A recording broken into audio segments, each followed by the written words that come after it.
बढ़ाने और भारत को शस्त्रों और सैन्य प्लेटफॉर्म के वैश्विक विनिर्माण का केंद्र बनाने पर ध्यान दिया गया है। इसमें एफडीआई को बढ़ावा देने के प्रावधान भी शामिल हैं और ऑफसेट दिशा निर्देशों में भी बदलाव किए गए हैं। रक्षा मंत्री ने कहा है कि डीएपी को सरकार की आत्मनिर्भर भारत की पहल के अनुरूप तैयार किया गया है।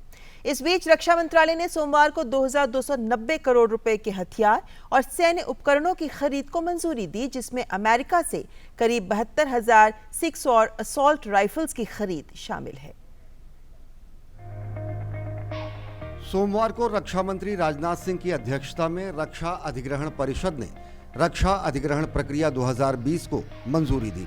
2016 की रक्षा खरीद प्रक्रिया के 4 साल बाद इस नीति में मेक इन इंडिया और आत्मनिर्भर भारत को ध्यान में रखते हुए रक्षा साजो सामान की खरीद के लिए विस्तृत प्रक्रिया तैयार की गई है।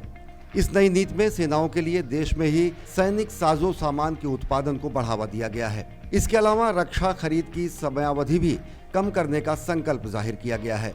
माननीय रक्षा मंत्री श्री राजनाथ सिंह जी की अध्यक्षता में हुई डिफेंस एक्विजिशन काउंसिल की मीटिंग में नया डिफेंस एक्विजिशन प्रोसीजर 2020 ये मंजूर किया गया और ये 1 अक्टूबर 2020 से लागू किया जाएगा। ये नया प्रोसीजर हमारा 4 वर्ष के बाद लागू किया जा रहा है। पिछला प्रोसीजर हमारा 2016 का था।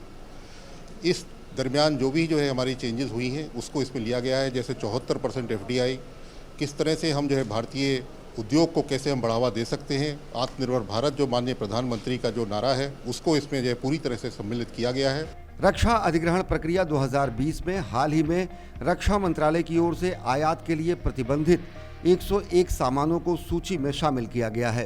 रक्षा अधिग्रहण प्रक्रिया में पहली बार रक्षा उपकरण लीज पर लेने की बात कही गई है।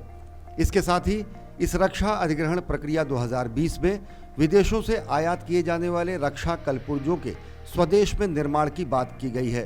रक्षा अधिग्रहण प्रक्रिया 2020 में खरीद के लिए भारत में निर्मित एक नई श्रेणी को जोड़ा गया है, जिसके तहत कोई भी विदेशी कंपनी भारत में अपनी शाखा खोलकर अपने रक्षा सामान का निर्माण कर सकती है।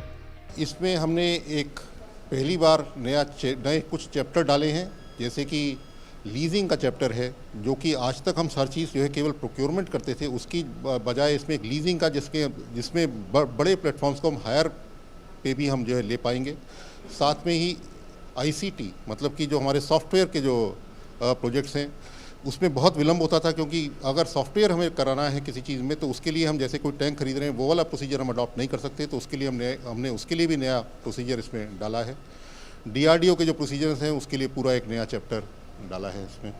इसमें खरीदार के अधिकारों को बढ़ाते हुए किसी रक्षा सामान की मरम्मत और उसके अपग्रेडेशन को भारत में स्वदेशी इकोसिस्टम के जरिए करने की बात भी शामिल की गई है। इसके साथ ही रक्षा अधिग्रहण प्रक्रिया 2020 पारदर्शिता, निष्पक्षता और सभी को समान अवसर के सिद्धांतों के आधार पर प्रतियोगिता के पोषण के उद्देश्य के साथ परीक्षण करने की आवश्यकता पर जोर देता है। रक्षा अधिग्रहण प्रक्रिया 2020 की खरीद की भारतीय श्रेणी में मेक 1 और मेक 2 के तहत केवल भारतीय कंपनियों को ही भागीदारी का मौका मिलने की व्यवस्था की गई है।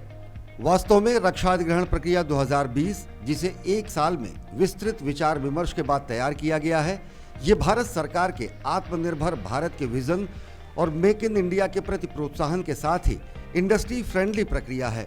रक्षा अधिग्रहण 2020 का दस्तावेज देश के घरेलू रक्षा उद्योग में विश्वास पैदा करने के साथ ही साथ रक्षा क्षेत्र के हितधारकों की आकांक्षाओं को भी पूरा करेगा। Sudhir Yadav, DD news, Delhi.